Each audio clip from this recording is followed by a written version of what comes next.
Callie, call me Callie, everyone does. Okay, Callie. Kado put his arm around his niece and guided her towards the door. Thank you, Callie. It's nice seeing you again, but Owen and I have something to do. We can spend time together tomorrow. Okay, see you both later then. Oh, this is so exciting.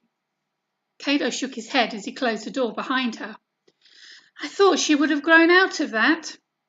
I don't know, she's given me hope. Kado raised an eyebrow. Oh?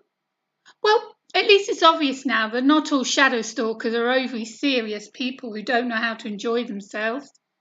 I enjoy myself plenty, Kado said, rolling his eyes. Then he became solemn again. The next phase of your training begins now, and I should warn you, the next few weeks are going to be very difficult for you. We have a lot of catching up to do, and you are not used to the intensity of this training. For what's coming, I want you to keep in mind that even when you can't see me, I am there. Kado, you're not making any sense. You'll understand soon. You know I hate it when you say that, right? I slumped in the chair that Callie had been occupying moments ago. Kado gave my shoulder a squeeze. Come with me. You can leave your things here. I followed him across the village. Some people waved, but no one came to greet us. It appeared they avoided us on purpose. Kado didn't have his usual scowl on his face, so I couldn't understand why people were staying away. On the outskirts of the village, sitting at the bottom of the volcano, there was a huge lake with black water.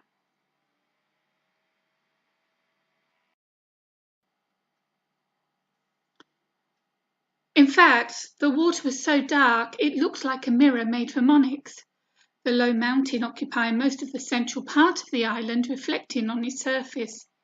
We stopped in front of a well not far from the lake. Are you ready? Kado asked me. Ready for what? He removed a wooden lid covering the well and took out a rope from a hook inside the opening. You will need to climb down in this hole. And then what? Well, that will be up to you. You're not making sense again. He tilted his head towards the well. Go on. I sighed. It seemed like a silly lesson. I'd gone down many cliffs and caverns with Kado over these years. Nothing new to me. Maybe he was going to start with easy stuff. I grabbed the rope and sat on the wall of the well. Then I swung my legs over the side and started my descent. It looked a lot deeper than it was. It was so dark I couldn't see the bottom, and the opening became snugger as I lowered myself into the hole. By the time I reached the bottom, the walls touched me on all sides, but not enough to slow my progress. Then it opened, and I found myself in a cavern of some sort, a little further, and my feet were on the ground. I waited for my eyes to adjust in the darkness, and then I looked around the open space. The walls were obscured from view, but I heard the bubbling of an underwater spring nearby. I looked up and was almost blinded by the light shining through the shaft I'd just descended. I thought Kado might be coming down, but I didn't see him. Okay, I'm down here, now what? Let go of the rope.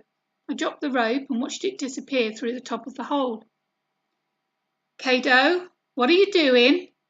Without a word, he put the lid over the hole and left me in complete darkness.